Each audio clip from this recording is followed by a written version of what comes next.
Hello, everyone, and welcome to today's Electricity Canada webinar. Electricity Canada is the national voice for sustainable electricity for our members and the customers they serve. My name is Farhan Mirza, and I'm pleased to be your host for today's session. I would like to first begin by acknowledging that the land on which I'm broadcasting you from today is the traditional unceded territory of the Algonquin Anishinaabe people. The Algonquin peoples have lived on this land since time immemorial, and I'm grateful to have the opportunity to be present in this territory. I'd also like to recognize Canada as the land of the first people, Inuit and Métis. I would like to pay homage to the Indigenous peoples past, present, and future that continue to work, educate, and contribute to the strength of our country. I would like to recognize that the land is shared through historic treaties, developed through contemporary treaties, and one that continues to be unceded territory. Before we get started, there's a few housekeeping items I'd like to remind you of. Our session today is scheduled to go from 1 to 2 p.m. Eastern Standard Time. Questions can be asked, and we certainly encourage you to do so as they come to mind by typing them into the chat or the Q&A function rather on your screen, and I will ask them at the end of the session as time permits. And with that, we'd like to welcome our presenters today from Network Innovations. Today's session is titled No Network is Enough Alone, Building the Resilient Connectivity Utilities Depend on. Modern electric utilities rely on telecommunications as mission-critical infrastructure. Essential grid modernization technologies such as SCADA, AMI, distribution automation, DER integration, and predictive maintenance all depend on continuous secure connectivity to maintain grid visibility, reliability, and operational awareness.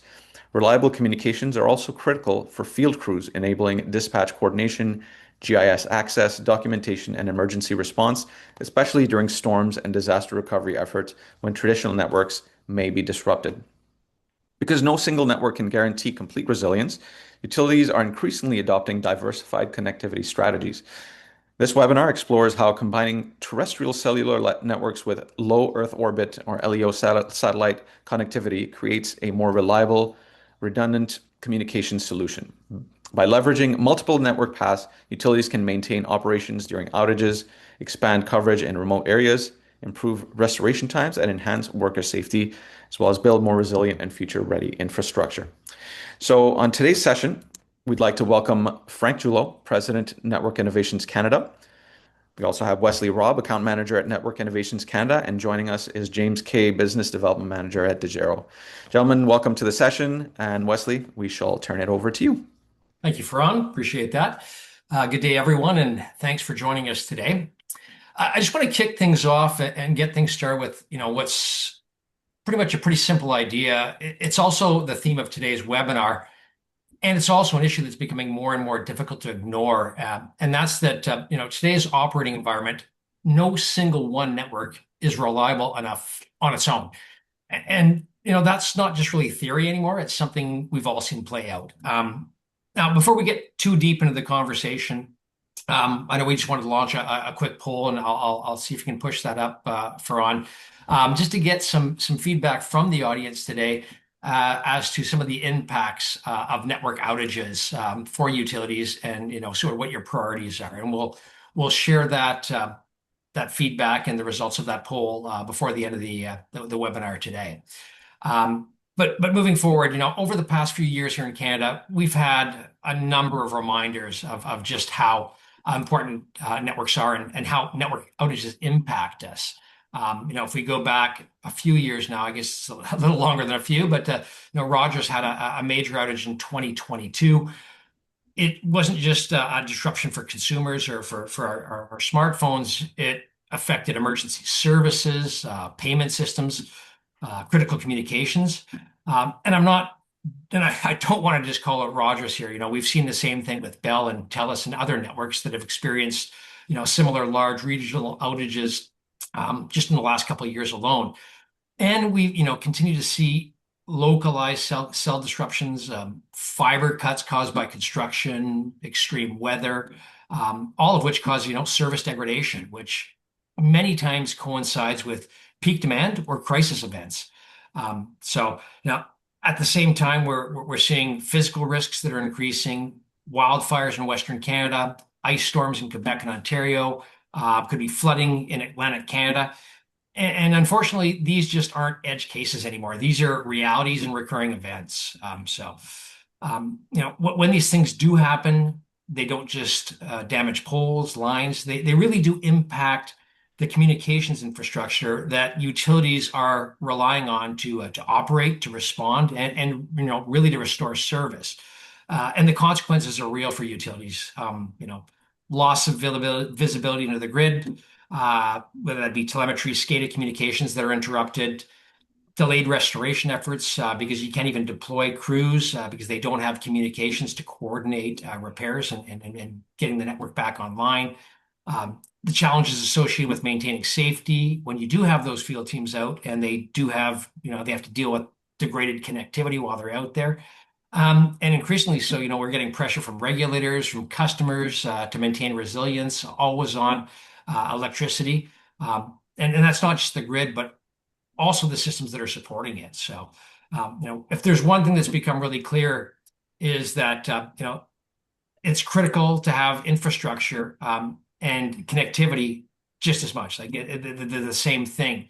The connectivity is reliant on the infrastructure. So just like the grid, it needs to be redundant, it needs to be diverse, and resilience built into it. So that's what we're focusing on today. That's the topic of today's conversation. The idea that one network is just not enough, and what it takes to build out the kind of resilient multi-network connectivity that utilities can depend on, of course, it does matter most.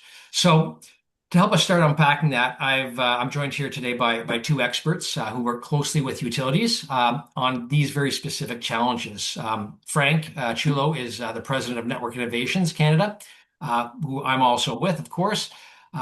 Network Innovations is a specialized system integrator who designs secure, reliable, and resilient converged private networks, specifically built and purpose-built for the critical infrastructure and utilities industries. Also with us is James Kay, who's business development manager with Degero.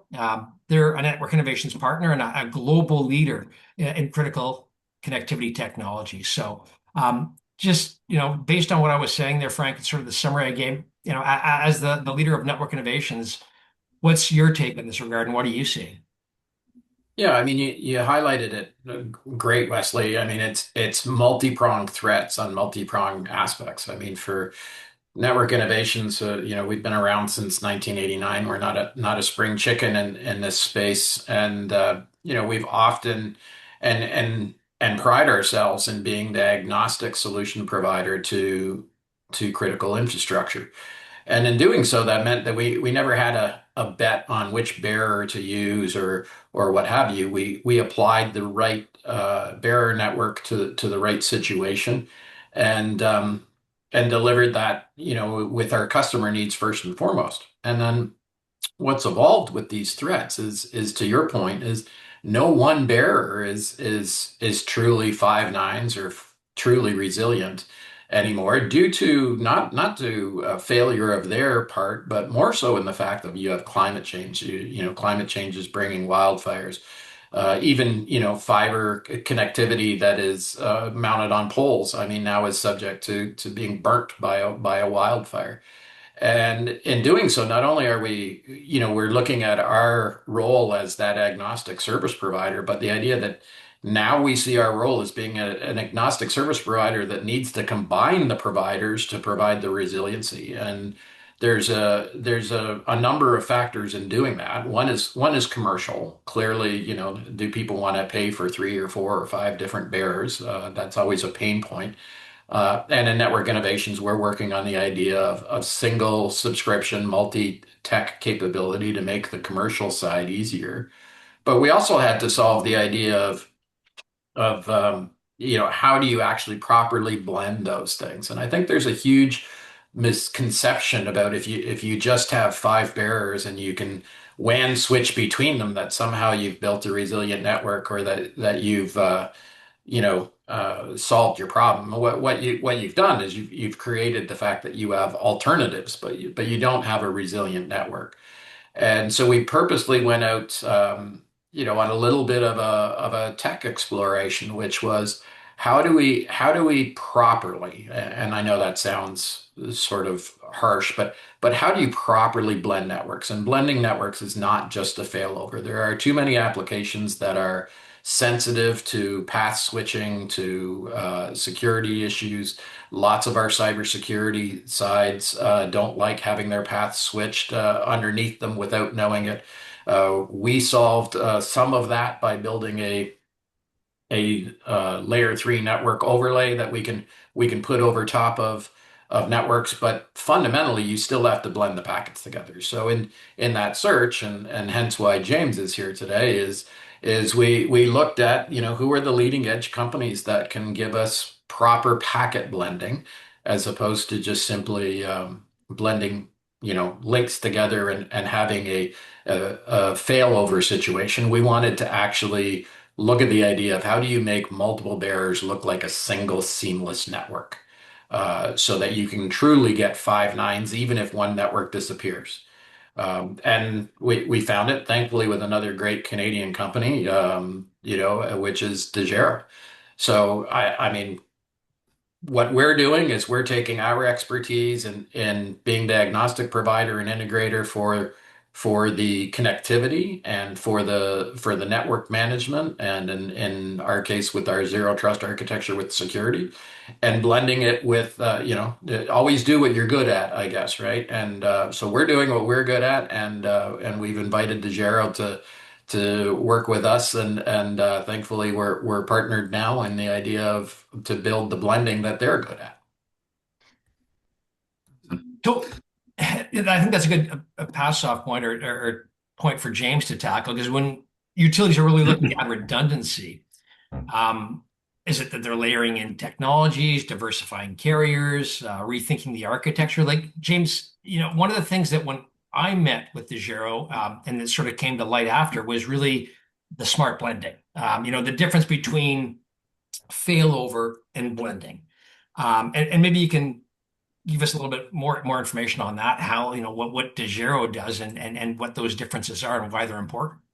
Totally, guys. No, thank you, and I appreciate the invitation here and the partnership that we have with NI. As you guys have hinted at, you've been in the industry for a long time. You're focused on trying to find, inventive and new ways to solve key problems, and so that's where Degero kind of comes into that picture. So, we may be slightly new to some of the Electricity Canada market, and so folks may not be totally familiar with our solutions. And so, I guess to sort of level set, we as an organization started in broadcast video, helping networks like CTV or CBC upload high definition video from very rural or remote locations back to the broadcast studio in real time. And we've accomplished that through this methodology of multiple connections.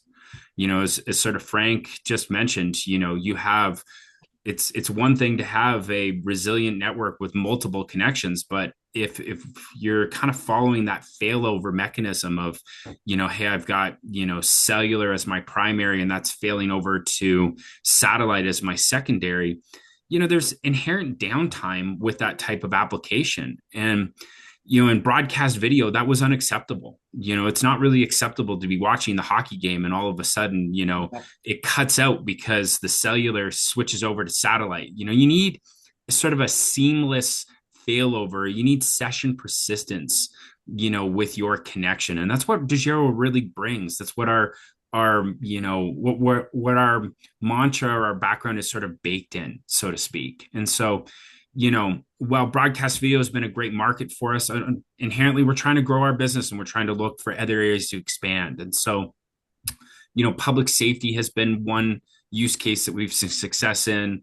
In the United States, we're in a number of 911 call centers and have had great uptime and network resiliency from that perspective. And so I guess to a certain extent for the folks on the call here, we have seen success with utilities in the United States that are now leveraging us for the SCADA aspects of their networks, or using us for, backhaul for their LMR towers, their network traffic from that perspective.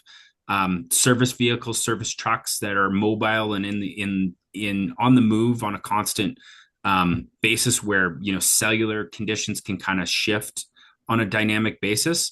But we're kind of new to the Canada market from an Electricity Canada perspective, and so that's where we really value the partnership with Network Innovations in terms of kind of pulling us into these conversations and sort of driving awareness for us with this use case, because we do believe that we've got a really great story to tell coming from broadcast video in Canada, public safety in Canada, but now it's shifting into other applications that require real-time critical connectivity in Canada.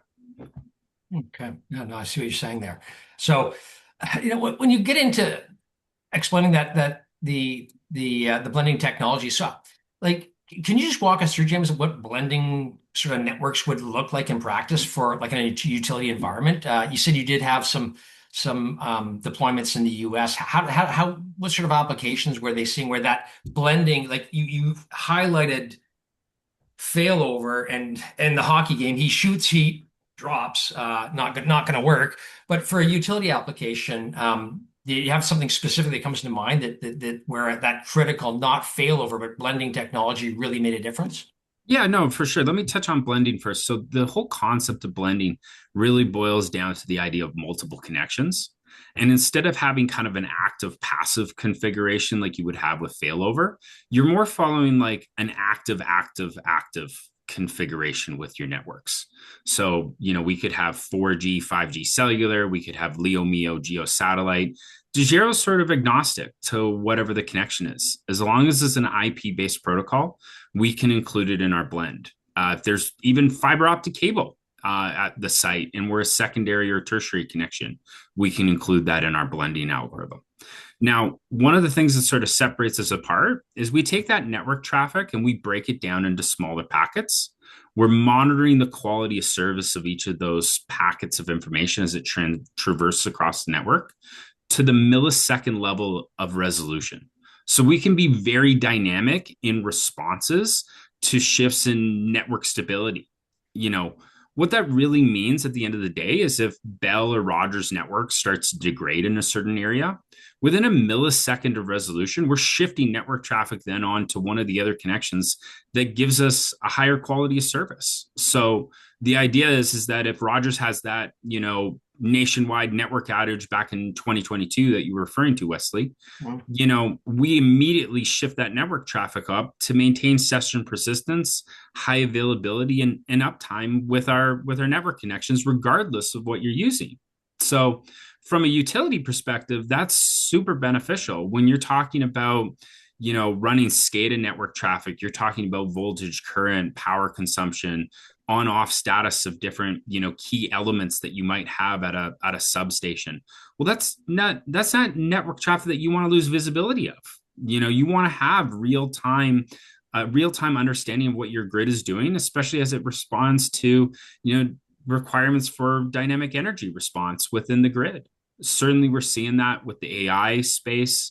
A lot of these data centers are coming online and requiring more energy. You want to make sure that that energy is sort of split through the grid so that you're providing just as much energy to those data centers as you are to the hospitals and the other key critical infrastructure that we have, in our society.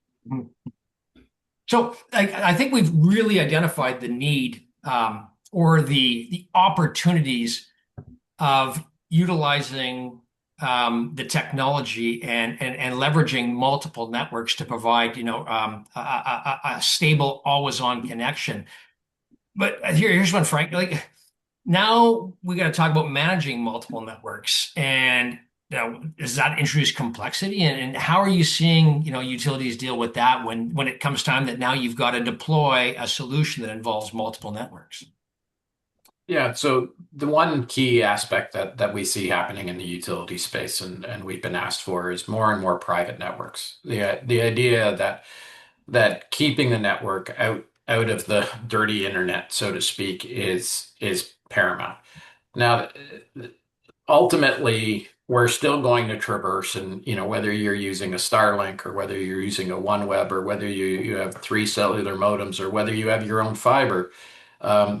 The physical path is still vulnerable and needs to be circumvented. I mean, you can have, I I called this out on some of my own network guys when they said, yes, we had a redundant path to a particular customer and it happened to go over the exact same fiber line, just a different core. That's not going to stop an excavator from digging through it, so it's not a diverse path. So the idea of having multiple diverse paths, and we've introduced the concept and are coining an acronym internally called, high availability multimodal resilient networks, which means we purposely want to have diverse networks. We purposely want to have multiple modes that the traffic is flowing over, but we also want to make that completely private, which then says, okay, to your point, how do you manage that? And then how does the utility on the other side, do they honestly want to, deal with five or six different IP schemes coming in from five or six different bearers? The answer is clearly no. So we have to take a number of different technologies, and that's the aggregation of the bearers, whether it be IP over a UHF radio even, or whether it be IP over satellite and now we have the different definitions of satellite, right? So whether whether it's an old GEO or whether it's new LEOs or whether it's Starlink's version of LEO versus Amazon's version of LEO. We have the benefit of being involved in all of those technologies, so we can see and we can orchestrate how to blend them together, not only from the blending that James just described, but also from the private security side of it, and that's where we built in the overlay concept, where build an overlay so that you can have the exact same IP structure across all of the bearers, all the nerves, and the IP structure is agnostic to the underlying bearer. And that's, I think, the way to simplify what seems like a very complicated solution, right? So NI's management role is twofold. One is we have to be able to get the technology right, hence our partnership with Degero, getting packet blending where we don't have the drops, where we don't have flapping between failover scenarios. But then two, being able to do the actual outcome side of what our customer asks for, which is a secure, resilient network that in this case happens to be diverse through multiple bearers, but they don't want the headache of necessarily dealing with five or six different spies. So we also deal with it commercially. And then that brings the responsibility of monitoring and auditing. So I'm a big fan of something which I call auditable and attributable networks. And that's not just the idea of, hey, you can call us up and say whether your performance is working on your network. That's a given that we have to work to in SLA. But the idea that auditable, meaning you can know where your data is at any given time and which path things are going down, and being able to do that. I did a webinar over a year ago with an emerging Leo, and I loved his line. He says, "Do you know where your data's been lately?" And that's true. I mean, in a lot of cases, when you're traversing between things, you don't have um, the aspect of where the data actually travels. So when a natural disaster happens, and we don't have to go very far back, we have a pop on in 60 Hudson in New York for our U.S. sides. And when Sandy, the hurricane, came up, you didn't think about the idea that we're going to have to worry about on the sixth floor of the 60 Hudson that we're going to worry about flooding. Well, you do when the entire power grid is gone, Yeah. and you do when all of a sudden the basement of that building is flooded. So it's unforeseeable events. How do you plan for what's now becoming more violent weather, more strange weather? And I mean, I've used the example where it's warmer in January in my hometown in Ontario than it is in Houston. And then, having in January, that doesn't seem to make sense. Why is Houston freezing and I'm enjoying an early spring? That's just the nature of what we're getting. Last year, I mean, you highlighted it. Um, Forest fires are not just for the north and out in BC. We're pretty diverse here. James is in BC. I'm in Ontario. Wesley's in Quebec. Um, you know, we used to in Ontario, we used to think, oh well, the forest fires out in Alberta, BC, whatever. Well, last year was a forest fire season in Ontario. Yeah. Yeah. So you can't automatically plan and just say, oh, I'll fail from here to here. Is that you have to have that multiple network diversity. And when you get to that level, it's good to have a partner. We'd like to be that partner, obviously, but it's good to have a partner who can help you manage it. And that's my goal is for us to be soup to nuts, right? Yeah. It's like you would look at NI and our blending technology with DeGero as a carrier, but that has a super resilient capability. And one of that resilient capabilities is from diversity. Yeah. And we see that as the future. Okay. Well, I just want to keep going on that point as well, Frank. Before we go back to James, because I have a question for James as well. But we're talking about all the positives here of how, what we can build into, but what are the trade-offs? Like, we want all that build out the redundancy. We want to build out the resiliency. Is it cost? Is it complexity? Is it or complexity? Is it manageability? What are some of the things that you got to be aware of? I think he's asking you, James. No, I was Oh, asking you, sorry. Frank. Oh, me. Sorry. I was Okay. just going back to you because you had Oh, hit on all these positives, and I thought, well, I'll give you the chance oh, to sort of well, say, yeah, there's these great positives, but just some of the things you got sure. to think of when you're looking at this because The, there's a lot of benefits, Yeah, the negatives, or the downfall of highly diverse trade-offs. Yeah. networks is of course you're building a more complex network, and of course the diversity of having multiple subscriptions. So, wherever there's a pain point, there's an opportunity. I was painting the opportunity for positive side, but sure, the pain points are there, and a lot of it comes down to what's your core business, right? So if you're a utility, your core business is not running a diverse network. It may be a necessity for what you need to do, but your outcome that is part of your core function is detracted from if you have to go build other things. And oftentimes, um, I don't want to say they're a build it and forget about it because there's always a sustainment element to it. But there's a fairly healthy upfront sort of effort. It's a lift to get everything inventory, to get everything up, get used to the idea of having the bears. So it's a good idea to outsource that. Again, whether that's us or somebody else, it's a good idea to outsource that. And then, of course, the scenario is what is the manpower you have to maintain it? And that's we've wanted, like I said, when we want to be soup to nuts, is the idea that you also have to have that ability to sustain, to maintain, and do what have you. So the the pain points are,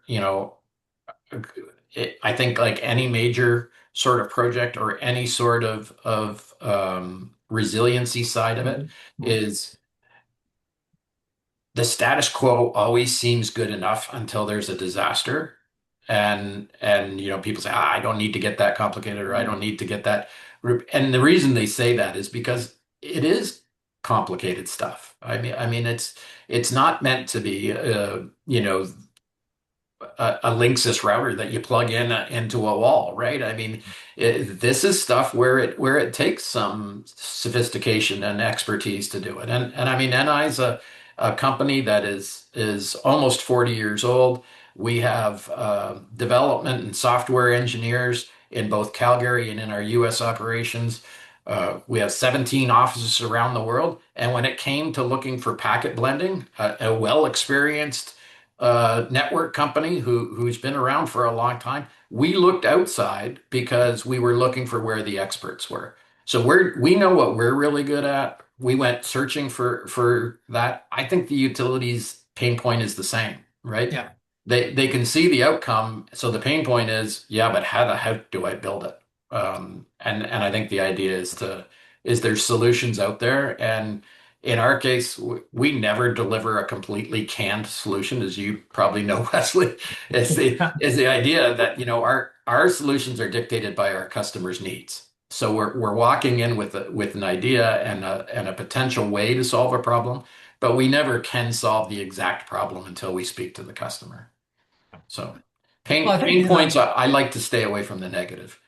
well, yeah, I don't think they were looking about it as negatives. Just going into any project with your eyes wide open, that there's trade-offs that may be made, or things that you may want to evaluate, or make sure you know what you're getting into, and more importantly, why you're getting into it, and what your expectations are coming out of it is why you're doing it. Having the requirement drive it, not the a solution looking for a problem. But we've talked about how to implement, or some of the concerns, or some of the trade-offs. We've talked about the importance of it.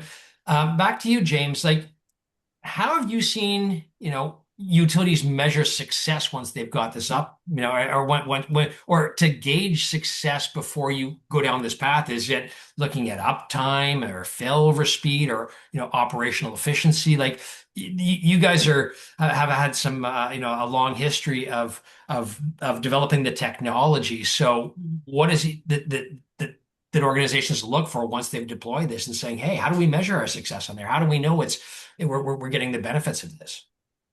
Yeah, no, great question, Wesley. So I guess, to answer that question, maybe let's step back and make it even a little simpler of a question. I mean, at the end of the day, where I think Degero is seeing success with utilities in the United States has really boiled down to being able to offer connectivity where connectivity doesn't exist.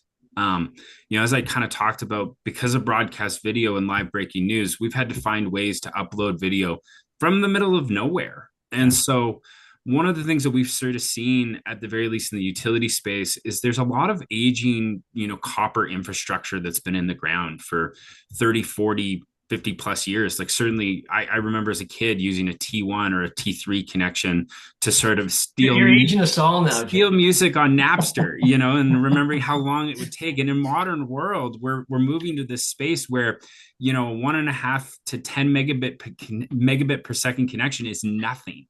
Like, that's so slow these days.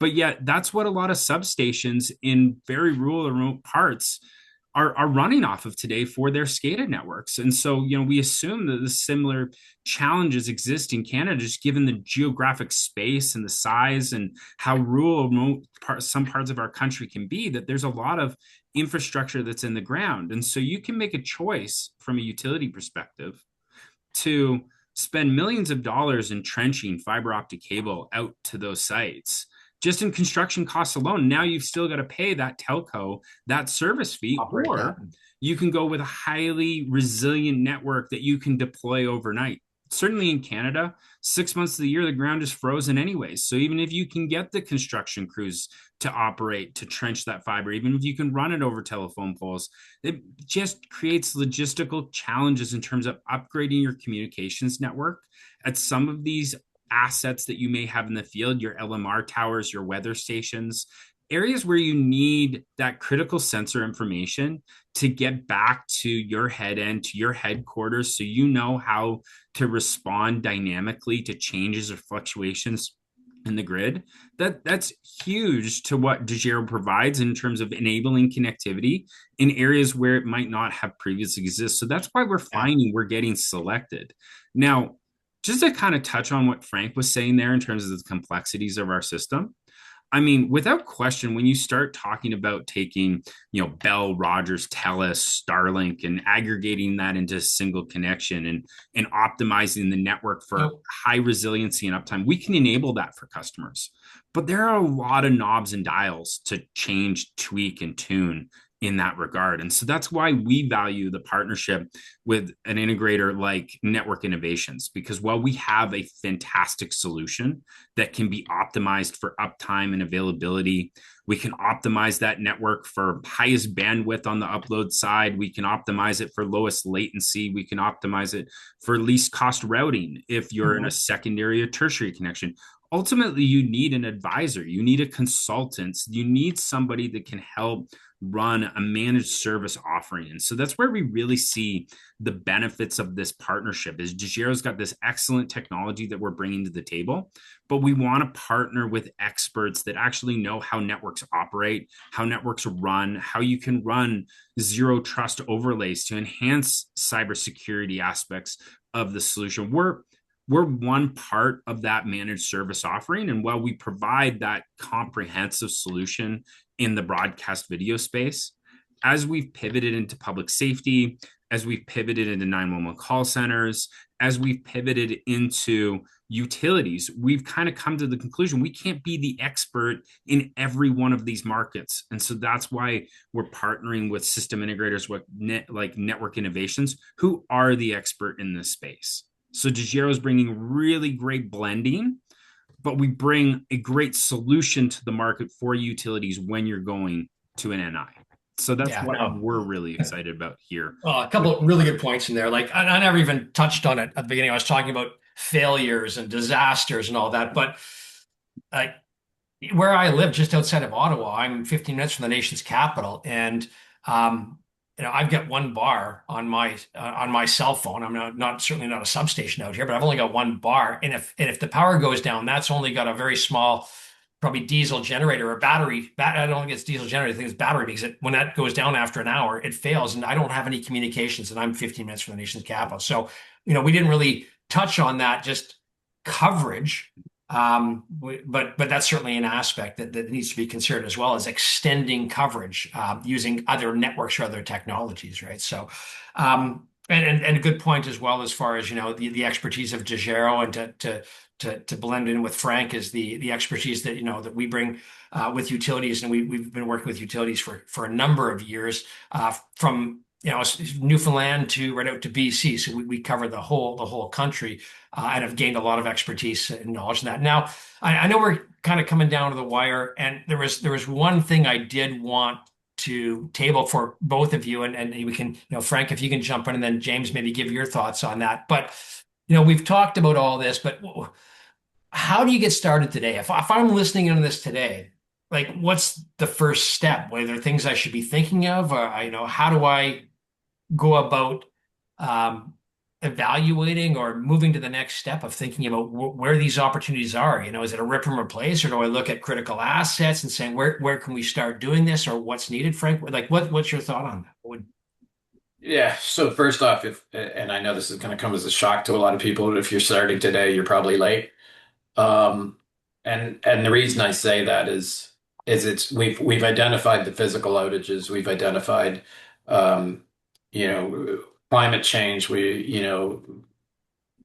excavators digging through lines and things, but the one thing we really haven't touched on, and this is the late part, is the actual threat, whether it be a terrorist threat, whether it be a rogue nation threat, what have you. If we look at things like Salt Typhoon that greatly impacted the telcos and what have you, those types of events, those types of I mean, NI spans a broad number of sectors, one of them being military. So I do have some experience there, but the the rogue actor or the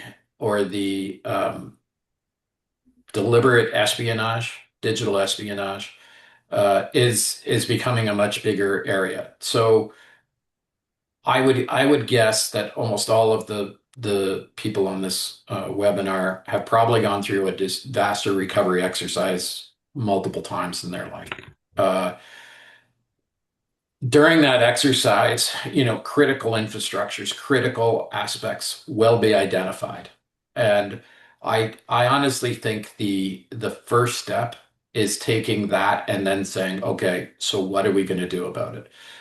Communications is a thread that weaves through everything today. If you've already done your disaster recovery, you've already done that sort of scenario. A lot of people say, okay, what is my PACE plan, my primary alternate contingent emergency plan? And for a lot of people that comes down to, oh, my emergency is going to be I can pick up the phone and I can call somebody. The reality is most of us can't operate at the same level of capability over a phone. So some of those PACE plan ideas are somewhat outdated in the idea of you can't accept the idea that you're running at 100% capacity today, and somehow in an hour you're going to be running at caveman grade capacities, right? And you can tell I'm not AI because my dog is starting to just it has to happen, right?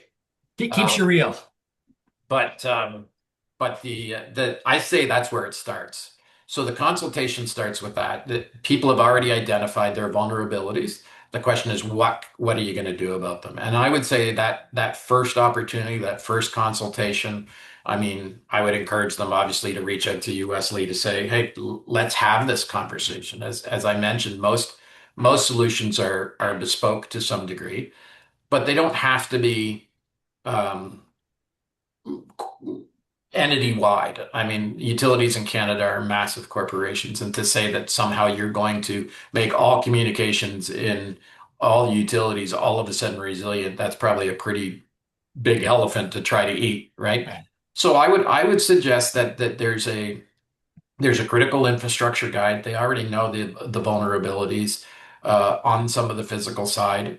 Pick some projects, some pilot projects to get rolling on the idea that to address that disaster recovery side.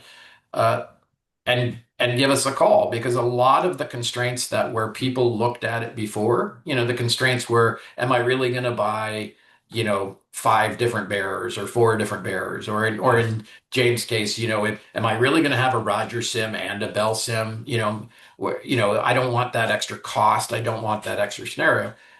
And people stayed away from that. And what I want to encourage is that both of our companies have worked on the idea of understanding that pain point where we can split between WANs, where we can offer a single subscription price for multiple technologies and take that pain point away.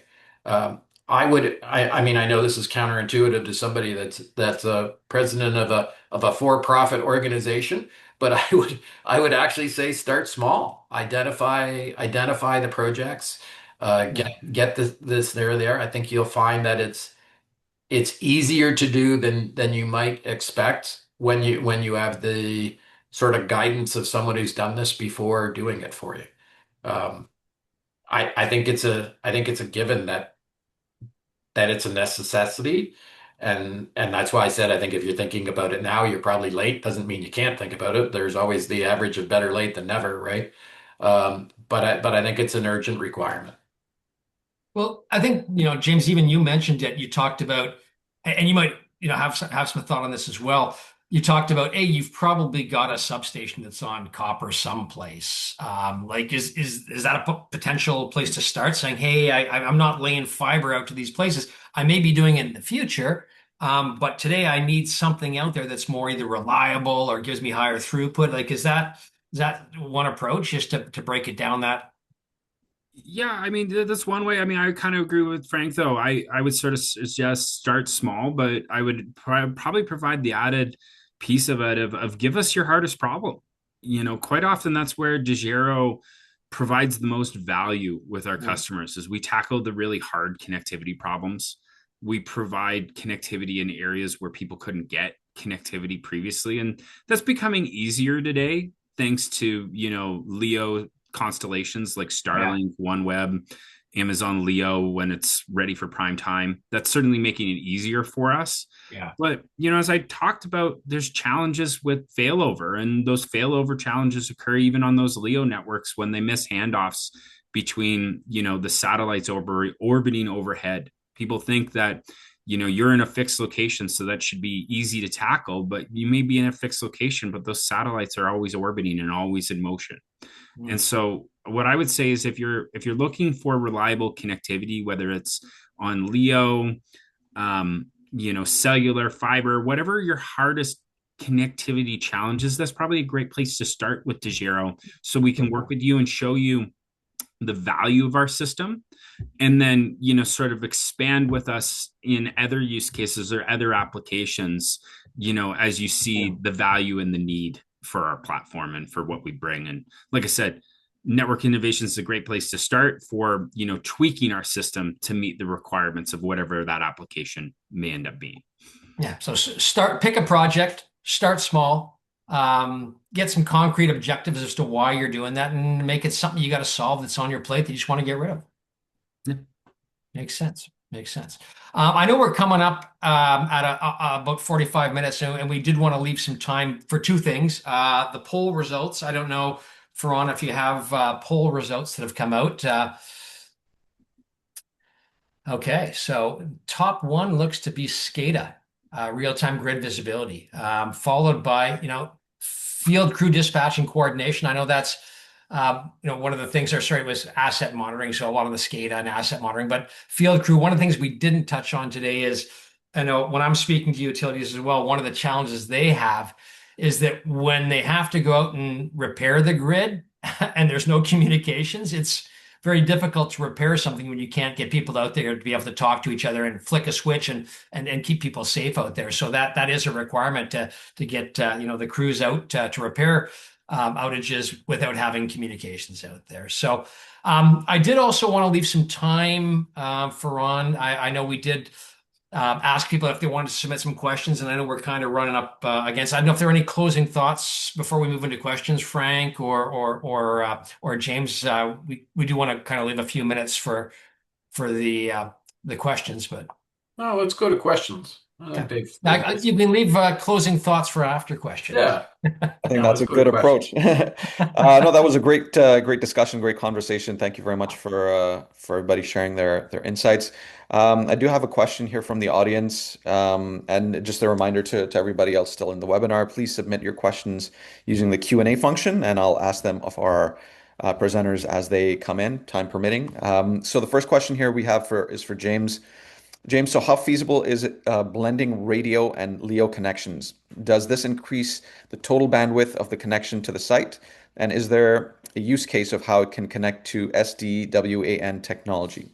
Yeah, no, great question. So, seems like a couple of questions there. I'll try and take them one at a time. So we do aggregate bandwidth from all of the connections that we're operating with. If you get, say, 10 megabits per second of upload capacity on cellular, and 20 megabits per second of upload on, satellite, we will aggregate that bandwidth to give customers closer to 30 megabits per second of upload capacity. I'm specifying the upload just because most wireless networks are asymmetric in general. You get a lot more download for Netflix than you do upload capacity for things like video surveillance cameras or network traffic that you need from a rural or remote site. So that is where we tend to add, kind of a lot of value. With regards to how we plug into or are compatible with SD-WAN networks, we've done lots of interoperability testing with, the Versas, the Ciscos, the Fortinets of the world. And in all honesty, to those applications, we look a lot like a patch cable to those applications. We have found in rural remote locations or really in any application, a lot of FortiGate, Cisco's, those types of solutions that are out there. They're looking for, balanced networks, multiple connections. Like, they're very good at switching between fiber and coax cable, where you have kind of deterministic latency or deterministic jitter. But one thing in the wireless world is that there's no such thing as deterministic latency, deterministic jitter. You get fluctuations in wireless all the time, maybe because of rain effect, or you've got a large public gathering, music festival, public protest, whatever. That impacts cellular performance. It impacts satellite performance as the bandwidth ebbs and flows. And so what Degiro really does with our blending technology is we take those multiple connections, we blend them together, and we sort of smooth out those variations. We give that SD-WAN that we're plugging into a more deterministic signal that it can then rely upon as it needs to switch between primary, secondary to tertiary. So I would say probably 80% of the designs that we do, we're actually plugging into an SD-WAN network as a secondary or tertiary connection in the grand scheme of things. Excellent. Thank you for that response. I'm going to jump on that for just 1 second. I often say that this solution delivers the full promise of SD-WAN. So where SD-WAN often, works really well when you have like type bearers to what James is talking about. The full promise of SD-WAN is the fact that I'm going to software define which wide area network I'm gonna go over. No one put in big bold letters the caveat that we want them all to be the same. So now we can remove that caveat, and you can have a disadvantaged network sitting side by side with a primary network. And instead of that idea of flipping back and forth, you can also prioritize, what's going over where and how those two networks blend and act together. And I think that's one of the beauties of this is the fact that it actually becomes um, it becomes agnostic to whether there's an SD-WAN device or whether those two bears are disparate to each other. Awesome. Thanks for that, Frank. So maybe we'll talk about another question here. So for a utility just starting to integrate LEO satellite technology into their existing fiber or cellular infrastructure, what are the primary technical hurdles they should expect during the initial rollout, and how are those typically mitigated? From a Leo perspective, I mean, now that you're going to have the choice of which Leo, right? And each one of them have their own sort of concerns. The the beauty of it, James talked about some Leos with micro outages, so it's really dependent on the critical side of it. The technical challenges are determined by the scope of the network. So if Starlink is an excellent product that if you want to slap on the roof of your house and you're just using it, I'm speaking over Starlink right now. I live in rural Ontario. Most of you can't tell. Hopefully, I'm not going all QB or anything like that. So that there's very little technical challenges if you're just slapping on. But I'll give you a good example. I am a techno geek. I surprisingly, and I mean, I'm sure all of you would assume the fact that I do not have a regular household network in my house. So as soon as I start putting it into a sophisticated router and security appliance, all of a sudden it's not a plug and play thing with the Starlink anymore, right? And it's the same thing with where Amazon Leo, whether it be OneWeb. There's nuances when you get to the enterprise level. Most of the Leo constellations start off in life to be a consumer grade service. They are obviously quickly evolving from that because they find that the critical infrastructure and such is a market for them to be in. Um, Technical challenges, it really is dependent on what you're trying to do with it. Even something as simple as Wesley mentioned the idea about communications to a line truck. You can put a Starlink on the roof of a bucket truck and you can get communications, but that doesn't help the LMR radio that your guy's using on the when he's up in the bucket to communicate back to the head office. So some of it is, and I know this sounds rich from coming from a technological guy. I would like to put the workflow and the outcome first and then work backwards. And I think that solves a lot of the technical issues because otherwise you start with a Leo, you put it up, and then you find out it's not actually doing what you want it to do. Yeah, I think that's another point going back, Frank, to the how do we kick this thing off? It's really outcomes and problems and what you want to achieve because hey, today we're blessed with a number of alternatives. We have a lot of options to go from to networks, like to James's point earlier and to Frank's point, 5 years ago we didn't have this Leo technology to work with. Now we've got multiple Leos we can work with. So identifying what that application is, identifying what the outcome is, and really building the network and the solution around that and the capability around that is important. And so then that's kind of what we all do on this panel. Well, is to get that identified and to really take from all the pieces we have access to create the solution that meets the requirement. Well, Yeah. I want to tag team on that one for a second, Wesley, because I think you hit something subtly that really should be pointed out. 5 years ago or longer, I mean, but by look of it, James looks like the young one, but longer your activity in the field, your capability, whether it be at a substation or in a truck or what have you, was dictated by the Yeah. resources that you had, right? So, at Trent River here, outside of Trenton, there was a Hughes dish on every hydroelectric dam to monitor the status of the dam, and someone would argue, oh my God, that's kind of antiquated aspect of it.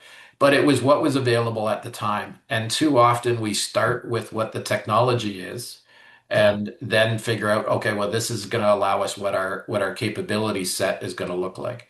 And we are blessed now. we're blessed not only with the idea of the LEO aspect, but of the fact that we can make LEO, cellular, fiber, all swim together, all play Yeah. together. Yeah. Now we should be looking at what is the capability that's required, because ultimately we can bring the size of pipe to the remote area regardless now. I mean, Yeah. I'm an Hence the old partnership. I'm an old SATCOM guy, and I'm reading a paper about gigabit service to a truck. You know, we're not bandwidth limited, we're resilience limited. Yeah. Yeah. Awesome. Thank you very much. So maybe time for one more question. And what I'll do is as I ask that question, I'll perhaps leave this resource on the screen so that folks um, can visit the website for more information. I'll put it up here. So maybe to conclude, as grid modernization initiatives continue to grow, oops. Sorry about that. As grid modernization initiatives continue to grow, the demand for data is increasing. Can this multi-network approach scale to handle a massive influx of data from these new grid edge devices? I'm Oh, getting some sorry, guys. emergency alert here. Couldn't mute that one. I couldn't mute that one. Oh, that was good. Um, So yeah, I'll go back. I'll ask a question again, just in case people didn't hear. So can a multi-network approach scale to handle a massive influx of data from new grid edge devices, or is there a specific bandwidth ceiling that would be of concern? I'm gonna do this, and James will do it in tandem, so I'll try to be quick.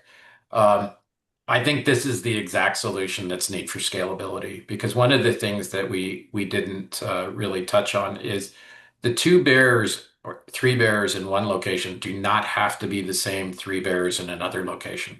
Yeah. So if you had two cellular and a LEO in one location, and but yet you had three bearers, which were two fiber lines and a cellular in another location, you can still at our management level, it becomes immaterial as to what those bearers are. So as you scale, whether it be in throughput levels where the pipes just get bigger and bigger and bigger, you just go to bigger and bigger capabilities with the DeGero unit and with our network, or whether scaling means scaling in geographic terms where you're reaching areas where you may not have your traditional network.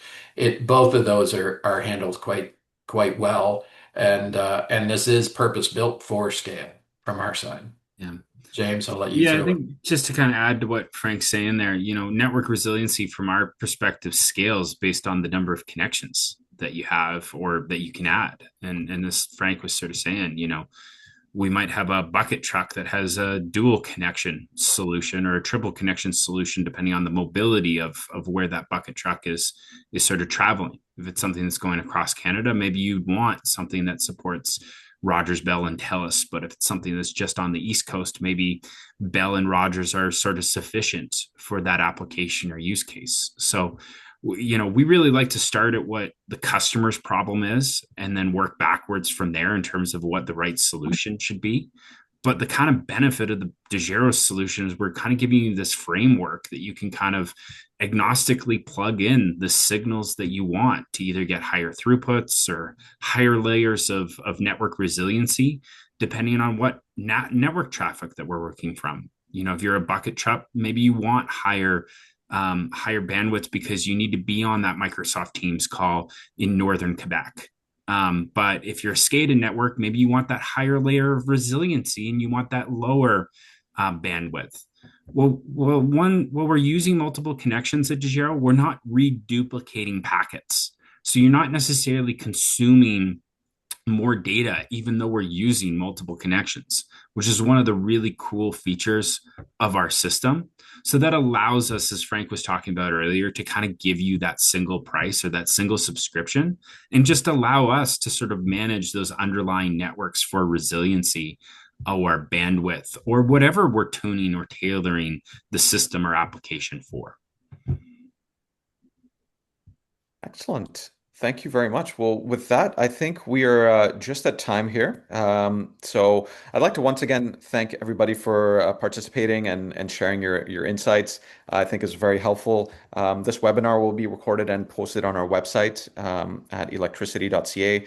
As well, feel free to go to this link here on the screen or scan the QR code and for more resources from Network Innovations and Degero. To our presenters, Frank, Wesley, and James, thank you so much for your time. And Thanks, Ron. to our audience, thank you for joining us. Stay safe, and we'll catch you on the next session. Take care, and bye for now. Thank you. Thanks. Bye.